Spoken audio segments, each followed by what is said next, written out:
The sun stopped. For an entire day, it refused to move, and a mortal man had asked for it to happen.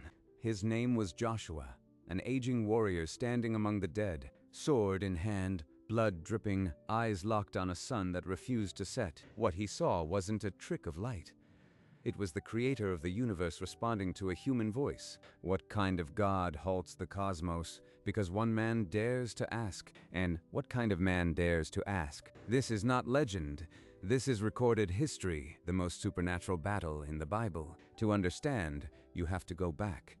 Before the sun froze, before the blood, to a deception that ignited a war, and a promise God made to an unlikely general, and the impossible day that followed, when the sun stood still and a man was heard. It wasn't a battle that started this. It was a lie, a brilliantly crafted, perfectly dressed lie. The Gibeonites lived only a few miles from Gilgal, yet their envoys looked like refugees from a distant land. Elidad stepped forward. His eyes never wavered, his voice smooth as oil. "We have heard of your God. We come from a far country to make peace." Elidad lifted a loaf of bread. It was green with mold, crumbling at the edges. "When we left home, this bread was fresh. Days of travel have done this." It's true. This bread could not have come from near. "My Lord, all we ask is a covenant of peace. We are no threat to you." Joshua looked at the elders. They nodded. He extended his hand. The treaty was made. Israel swore an oath before God to protect a people they had never seen. 3 days later, Israelite scouts returned with troubling news. The city of Gibeon sat barely a half-day's march away. Not weeks as Elidad had claimed, Joshua summoned Elidad, fury kindling in his eyes. You lied to us. You live among us, not in a far country. "We feared your God. We knew he would give you this land. Now we are in your hands. Do with us what you will." Joshua remembered the oath. He could not break it. Your lives are spared, but you will never be free. From now on, you shall be woodcutters and water carriers for the assembly. And so the Gibeonites bowed, accepting their sentence. The treaty held. But word of this alliance spread, and the rulers of Canaan did not ignore it. In Jerusalem, King Adoni-Zedek slammed his fist. Where others bowed, he plotted. Gibeon has made peace with Israel. If we do nothing, every city will surrender. Canaan will fall to these invaders. So Adoni-Zedek summoned 4 other Amorite kings. He demanded an alliance forged in fire. We will crush Gibeon for their weakness. Bring every soldier, every chariot, let the vultures feast. Within days, 5 armies assembled. The plains of Canaan darkened with spears. They surrounded Gibeon. The siege began. Not a single person could leave. Inside the city, the elders panicked. They pulled out their treaty with Israel. A messenger was sent. The plea was desperate. "Joshua, do not abandon us. Come quickly and save us. The Amorite kings have gathered to destroy us." Joshua heard the words. The covenant bound him. There was no way out. War was coming, and it would not wait for negotiations. It would ride the next sunrise. Before the march, Joshua did what he always did when the odds were impossible. He prayed, and God answered, "Do not be afraid. I have given them into your hand." Joshua rose. The fear was gone. In its place, a cold, burning certainty. Ready the men. We move tonight. By dawn, we will be on them like a storm. 30 kilometers through the dark, over rocks and ravines. Men stumbled, caught themselves, kept moving. The climb to Gibeon was brutal. Blistered feet, lungs burning, but no one dared stop. When the first gray light touched the horizon, they saw it. The Amorite camp, still sleeping. Joshua's eyes swept the valley. 5 armies, sprawled like a kingdom of ants. The Lord has given them to us. Now we make it true. And then he raised his arm. The war cry was about to be unleashed. The war cry shattered the dawn.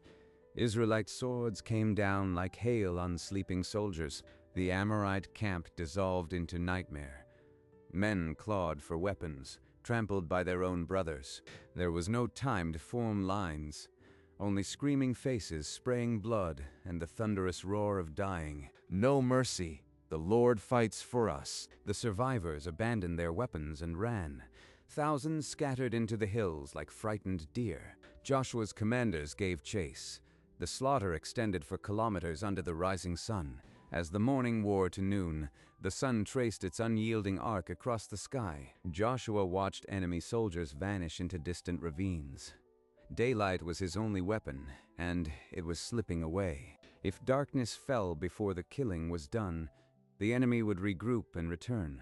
The sun would not wait, and Joshua understood the terrifying arithmetic of the clock. Joshua stood on the ridge, breath ragged, blood caking his jaw. The sun was a handbreadth lower than before. In the distance, hundreds of Amorite soldiers were slipping away into the hills. Darkness would be their shield. His own men were staggering, arms heavy, lungs scorched. They had fought since dawn, but the clock was undefeated. They will escape.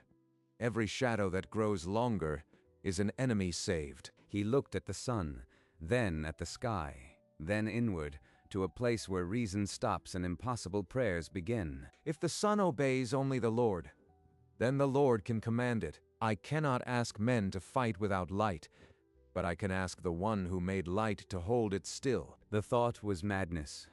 It was also the only weapon left. I have seen the sea roll back. I have seen walls fall. I will not doubt now. He sheathed his sword and turned to face the exhausted army. The next words would either crown him or destroy him. The sons of Israel were spent. Swords heavy, hope thinner than the dying light. But Joshua climbed onto a rise, and the rasp of his voice pulled every face from the dust. They expected a rally cry. They got something no man had ever dared utter. Joshua threw his arms toward the western sky, where the sun crouched low, and bellowed, "Sunday, stand still over Gibeon." A gust of silence slammed the hills. Warriors froze. No one breathed. Then he turned to the east, where the pale moon already showed its face, and roared, "Moon, over the valley of Ajalon." The command settled over creation like a hammer strike, not a plea, a claim, and everyone, friend and fleeing enemy alike, looked to the heavens, waiting to see if the universe would obey. Silence, heavier than any war cry, fell over the valley. Every breath stopped. You have never failed me. You will not start now. A single heartbeat passed. The sun did not stop. Doubt coiled through the ranks. A few men exchanged glances, terror flickering in their eyes. The faintest whisper of despair stirred. Had their leader asked too much of God? I will not let this moment be a monument to arrogance. It is faith, only faith. And then it came. Not a voice from the sky, but a change in the very fabric of the light. The sun, which had raced toward the hills, shuddered. Its descent halted. The light that had crept across the dead now stood completely still. Time itself had been arrested.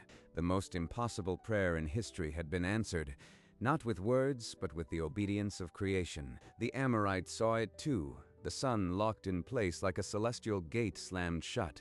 Their courage shattered. A cry went up from Israel, not of fear, but of raw electric wonder. Their God had painted the sky with his answer. See, the Lord holds the day for us. Now finish what he began. Exhaustion evaporated. Under the unmoving sun, the Israelite swords seemed to drink the light itself. The slaughter became methodical. Without the shadow of evening, there was no place to hide. Hour after hour passed. The sun refused to budge. The world held its breath. Shadows stood frozen at noonday length. The light was as constant as the God who sent it. The Amorites stumbled over their dead, eyes wide, not understanding why the darkness would not come to rescue them. This is not my doing. The Lord fights for Israel, and creation itself bends to his will. But 5 kings still lived, fleeing toward the hills. The day was far from over.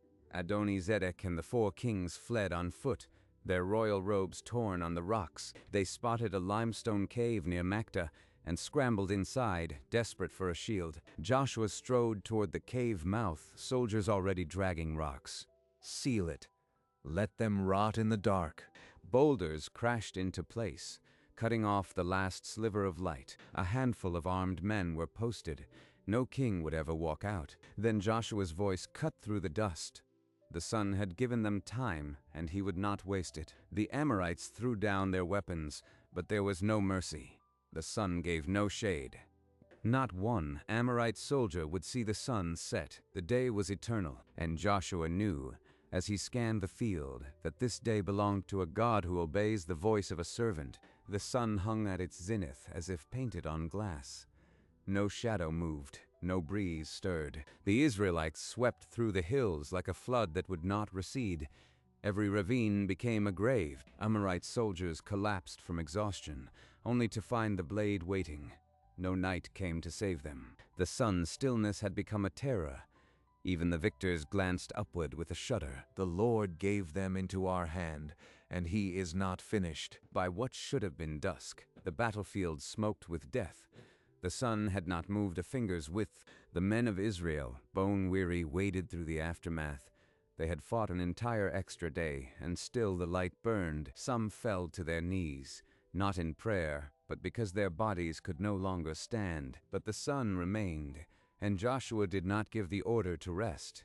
He knew the task was not yet done. The kings were sealed in stone, but their end was not yet written. Justice still demanded its audience. When the last Amorite soldier fell, Joshua marched back to the cave of Makdah, the sun still blazing overhead. Break the seal. Let the kings see what their rebellion has won. The stones were hauled aside. From the darkness, 5 filthy figures were dragged into the endless light. You think your God will always answer?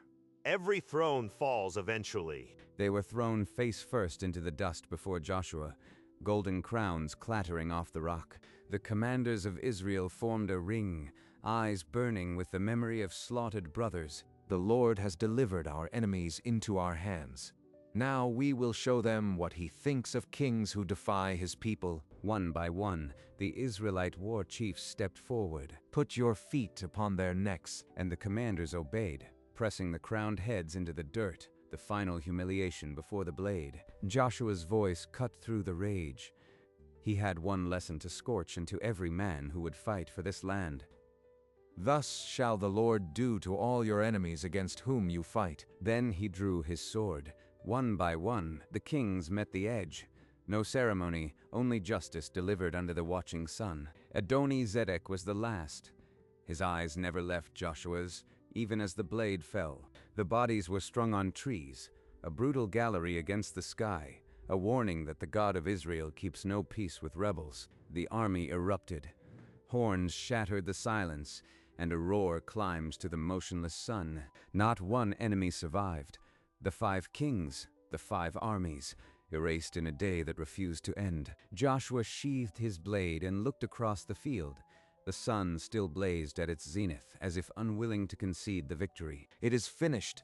The Lord has proven that his word is the only throne that never crumbles. The day would have to end soon, but for now the light held, and so did the promise. The sun, after what should have been a full day and more, finally slipped toward the hills. It moved at the pace of the world restored, obedient once more to the rhythm God had set. Shadows, absent for hours, stretched like accusing fingers across the battlefield of the dead. Joshua stood on a rise, the blood-streaked hilt of his sword cool against his palm, watching the sun trace its final arc. A full day. The Lord held the sun, and he held me. The army gathered in the fading light, too weary to celebrate, too awed to speak. The silence was heavier than war cries, filled with the weight of what they had witnessed. The sun touched the horizon, painting the world in dying gold. Not one Amorite soldier escaped. The 5 armies lay where they fell. Night fell on the most extraordinary day ever recorded between heaven and earth. Morning came as it always had, soft, golden, unhurried. The sun rose on a land washed clean of its enemies. The Israelites buried their dead. Blade-scarred hands lowered brothers into earth that had just been won. Then Joshua led the army south. Makdah, Libnah, Lachish, city after city fell. The campaign was unstoppable, but the chroniclers knew the Battle of Gibeon was different.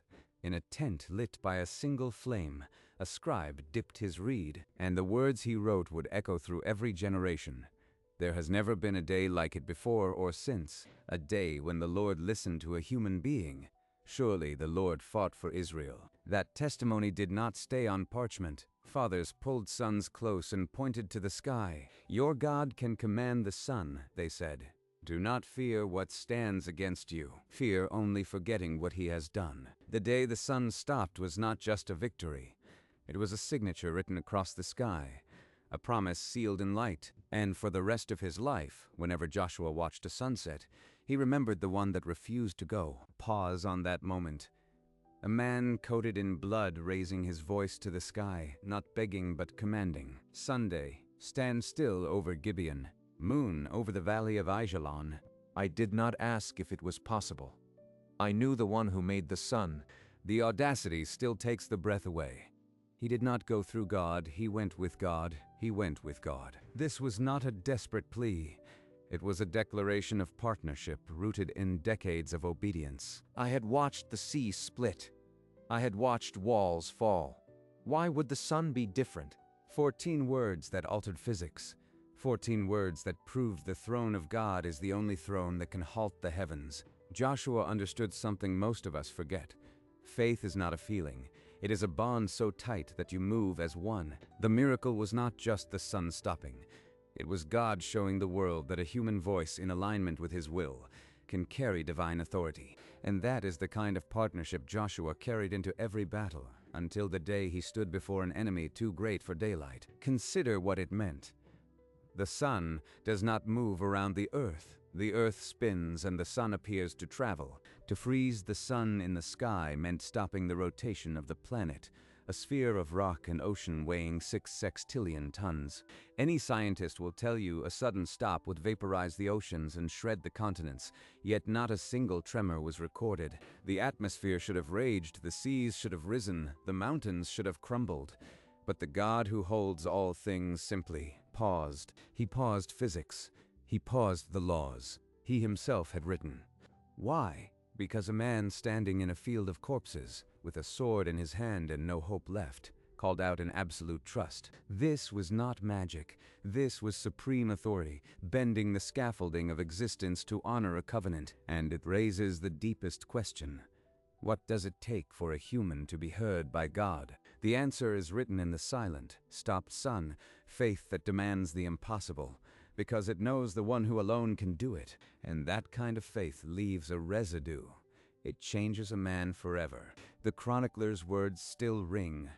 There has never been a day like it before or since. A day when the Lord listened to a human being. Surely the Lord fought for Israel. He heard me. The maker of heaven and earth heard my voice. The impossible happened. Joshua had not merely won. He had proven that faith alone moves heaven. And heaven listens. The sun and moon obeyed because God listened to a man. That is why there has never been a day like it. Not before, not since.